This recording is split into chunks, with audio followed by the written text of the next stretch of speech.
Keanu Reeves walked into the hospital without cameras, without an entourage, just a quiet presence and a warm heart. He was there for a little boy named Ethan, a 6-year-old who had been battling a rare illness. Ethan loved movies, especially ones about heroes, and his biggest dream was to meet Keanu Reeves, his favorite actor. When Keanu entered Ethan's room, the boy's eyes widened in disbelief. "No way, is it really you?" Keanu grinned and knelt beside the bed. "It's really me, buddy." Ethan's parents looked on, holding back tears as their son smiled for the first time in weeks.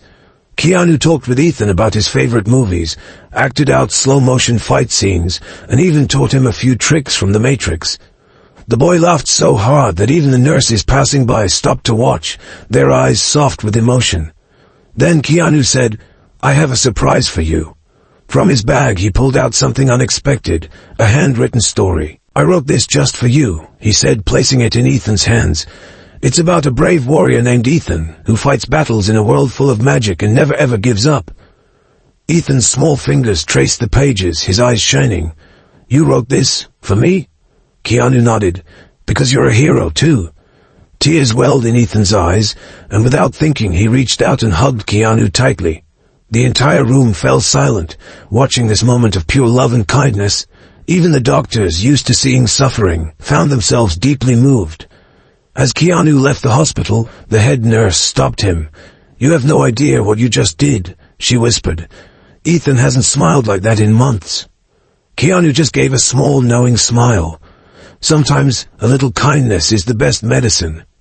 And as he walked out into the night, he didn't need to look back to know. Ethan was holding that story close, dreaming of the adventures he would have, and believing, for the first time in a long time, that he was strong enough to win his own battle. A week passed, and Keanu Reeves continued with his life, filming, traveling, and going about his quiet routines. But Ethan never left his mind. Then, one evening, as he was reading scripts at home, his phone buzzed with a message from an unknown number. "Ethan finished your story. He wants you to know he's still fighting." Keanu's heart swelled. He didn't know how the message had reached him, and it didn't matter. He smiled, knowing the boy was still holding on. The next morning, he returned to the hospital. This time, he wasn't alone. He had called in a favor. When Keanu walked into Ethan's room, the little boy gasped, not just because Keanu was there, but because standing behind him were the entire cast of his favorite movie. The actors waved, grinning, and one of them said, "We heard there's a real-life hero in here." Ethan's parents covered their mouths in shock. The doctors and nurses peered in from the doorway, eyes wide with disbelief. Ethan, weak but beaming, whispered, "Is this real?" Keanu knelt beside him, holding up a small golden medal. "Every warrior deserves a medal, and I think you've earned this one." Ethan's hands trembled as he took it. "Thank you." Keanu smiled. "Keep fighting, buddy. Your story isn't over yet." The whole room fell silent. Nurses wiped away tears. Ethan's mother clutched her husband's arm, overwhelmed with emotion. Even the toughest doctors were moved by what they were witnessing.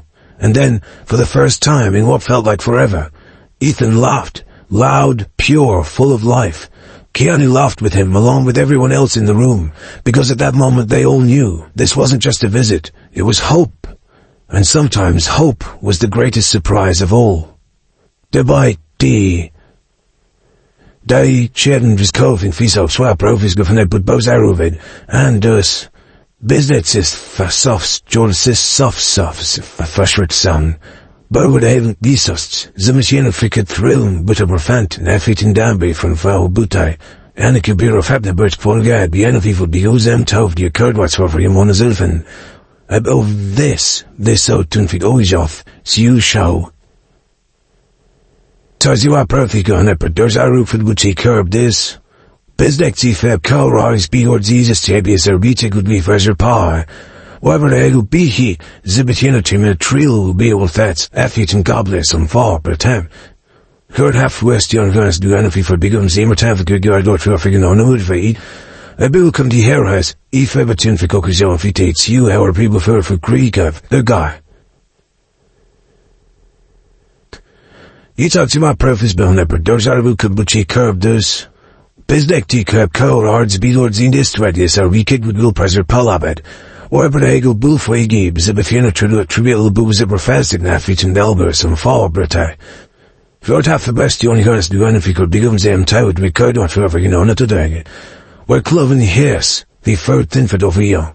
Uar, and a pevlice eternity. Weeks passed and Ethan kept fighting. Every night Keanu Reeves would glance at the drawing hanging on his wall. Two heroes side by side, unstoppable.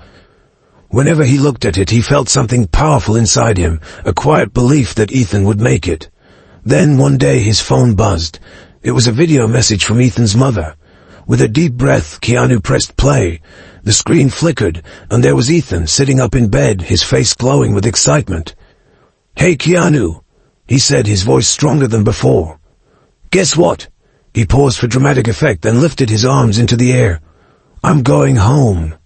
Keanu let out a soft, astonished laugh, his chest tightening with overwhelming joy. Ethan continued, beaming. "The doctors say I'm doing way better. They say I get to leave the hospital and go back home." He paused, then held up something. Keanu's pocket watch. "I kept it close, just like you said, and I think maybe it gave me a little extra time." Keanu wiped at his eyes, grinning. He didn't believe in magic watches, but maybe this one was different. Then Ethan's face turned serious. "But Keanu, our story isn't over yet, because now you have to come to my house and have a movie night with me, and you don't get to say no." The video ended. Keanu laughed, shaking his head in pure joy. He quickly typed back, "Movie night. I wouldn't miss it for the world, warrior. See you soon." And with that he grabbed his coat and keys, ready to keep his promise. Because this wasn't just a visit. This was the beginning of the next chapter.